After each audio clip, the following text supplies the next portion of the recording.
हरि ओम।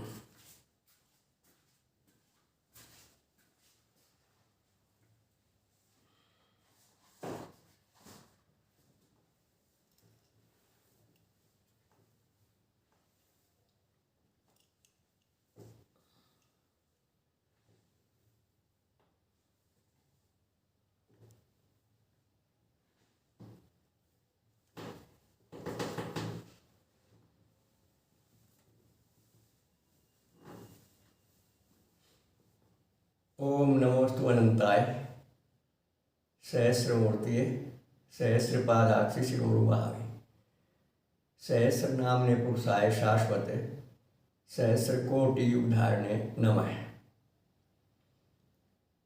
ओम सच्चिदानंद रूपाय विश्वोत्पत्त्यादि हेतुवे तापत्रय विनाशाय श्री कृष्णाय वयम नमः। आओ प्यारे बहन भाइयों, प्यारी जीवात्माओं, प्यारे राजकुमारों, प्यारी राजकुमारियों, थोड़ी आत्मा परमात्मा के संबंध में चर्चा करने, जिससे जीवन सफल हो और जीवन में सब प्रकार की सुख शांति संपन्नता प्राप्त हो। आज दिन गुरुवार है, जिसे वीरवार, बृहस्पतिवार और जुमेरात भी कहते हैं। और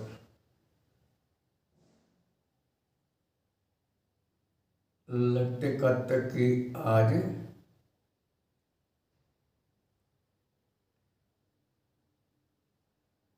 द्वादशी है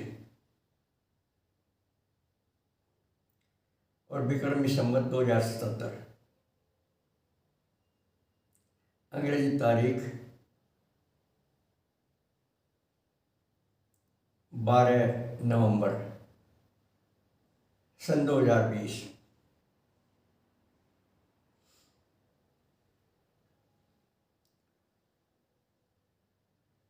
हमारे सभी आध्यात्मिक महापुरुष और आध्यात्मिक धर्म ग्रंथ इस बात पर बार बार जोर भी देते हैं और अपना अनुभव बताते हैं कि मनुष्य जैसा सोचता है वैसा ही हो जाता है, इसका जैसा चिंतन होता है वैसा ही परिणाम इसके सामने रहता है, इसकी श्रद्धा जैसी होती है वैसा ही हो जाता है। इस बारे में श्रीमद् भगवद गीता में भी चर्चा है। श्रद्धा भगवान ने 3 प्रकार की बताई है, राजसी नहीं, सात्विक, राजसिक, तामसिक। सात्विक श्रद्धा जो है वो बहुत उपयोगी है। उसमें आदमी कभी विचलित नहीं होता, उसे किसी बात का घमंड नहीं होता, वो सब कुछ परमात्मा का समझता है, सतोगुणी वृत्ति होती है उसकी, और उसके निष्काम कर्म सिद्ध हो जाते हैं सभी। और वो महापुरुषों की वाणी को और शास्त्रों के सार को प्रत्यक्ष की तरह समझता है, उसमें संदेह नहीं होता उसे।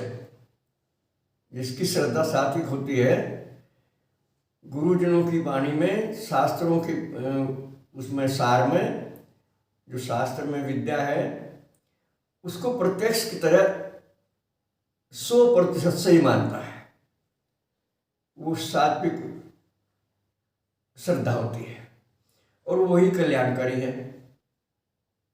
राजसी और तामसी श्रद्धा दिखावे की होती हैं, उनमें उतना प्रभाव नहीं होता और वो प्राय बदलती रहती है। और बदलने वाली चीज जो है वो शास्त्र में झूठी कही गई है, जो कभी नहीं बदलती वो सच है। और इसके बारे में तो हमने भी अपनी कई वीडियो में और कई बार कथाओं में, कई बार धर्म ग्रंथों में खूब चर्चा होती है कि निश्चय करें एक सत्य संकल्प, दृढ़ निश्चय और सात्विक वृत्ति, सात्विक श्रद्धा और सात्विक ही भोजन होना चाहिए और सात्विक प्रकार से हमारी साधना होनी चाहिए। भजन, ध्यान, पूजन सब सात्विक वृत्ति में अगर होता है तो प्रभावी होता है। गहराई से समझें, प्यार से समझें और एक भूल बहुत बड़ी होती है हमसे, हम अपने को अयोग्य मान बैठते हैं।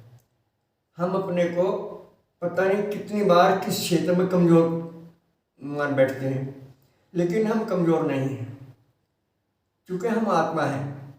हम शरीर नहीं हैं, प्राण नहीं है, अंतःकरण नहीं है, हम आत्मा हैं। और आत्मा कभी कमज़ोर हो ही नहीं सकती, और न आत्मा दो चार होती हैं। ईश्वर अंश है, सशक्त है, संपूर्ण पावर है, सब कुछ है हमारे पास परमात्मा का दिया बिना ही मांगे। और ये जो हमारा मनुष्य शरीर है, इसकी दुर्लभता के बारे में तो खूब जानकारी है आपको, बहुत दुर्लभ है ये और बहुत रहस्यमय है। एक एक रहस्य इसके ऐसे हैं कि आम आदमी एकाएकी विश्वास भी नहीं कर पाता, और वो सच है, क्योंकि हमारे महापुरुषों ने शरीर के रहस्यों का बहुत उद्घाटन किया है और उनका लाभ उठाया है। अब जैसे देखिए, छोटी सी बात बताऊंगा आपको, श्रद्धावान लभते ज्ञानम, ये भी गीता में आया है। जिसकी श्रद्धा सच्ची है, सात्विक है, उसे शास्त्र पढ़ने का भी लाभ होता है, सत्संग किए का भी लाभ होता है, और वो स्वयं को जानने में सक्षम होता है। हमें शरीर से ऊपर उठना है, मन बुद्धि से ऊपर उठना है, और किसी में भी अपनापन नहीं करना है। हमारा अपना अगर कुछ है तो हम अपने आप ही आप हैं, अर्थात हम परमात्मा के हैं, परमात्मा का अंश हैं।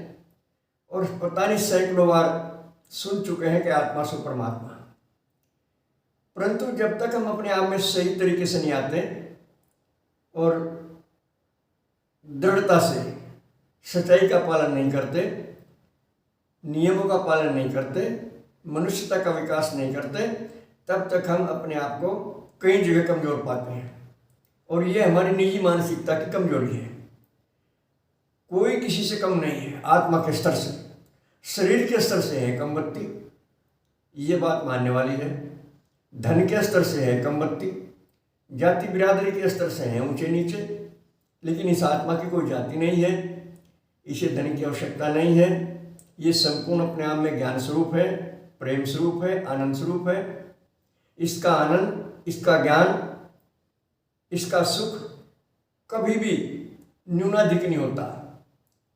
ये सम है, ये एक रस है। इस बात पर बहुत प्यार से विचार करें और अवसर को ना खोएं। दिवाली के दिन आ रहे हैं। दिवाली एक बुराई का नष्ट होना, एक भलाई का प्राप्त होना, ये संदर्भ है दिवाली का। अर्थात बुराई पर भलाई की विजय है, झूठ पर सच की विजय है, अविद्या पर विद्या की विजय है। इसका बहुत गहराई से विचार करें और ये दिन बहुत कीमती है। दिन भर कार्य करें प्रभु का समझ के निष्काम भाव से, और सोते समय अंतर्मुखी हों, अपने प्रभु से संपर्क करें। ये हम सबके लिए परम आवश्यक है। और मनोबल ना गिराएं, कभी आत्मविश्वास ना डिगने दें। पूर्ण मनोयोग के साथ कभी भूल कर भी अपनी प्रशंसा ना करें, दूसरे की बुराई ना करें। मनोयोग के साथ प्रभु का चिंतन करें, प्रभु का भजन करें, इनके गुण गाएं।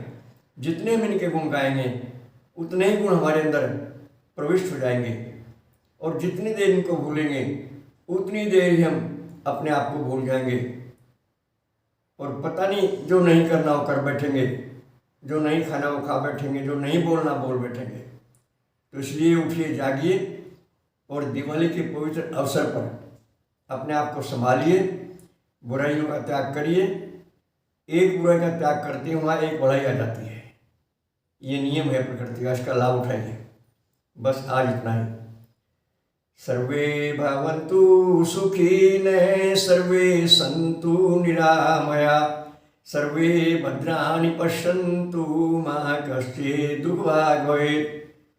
हरि ओम तत्सत्।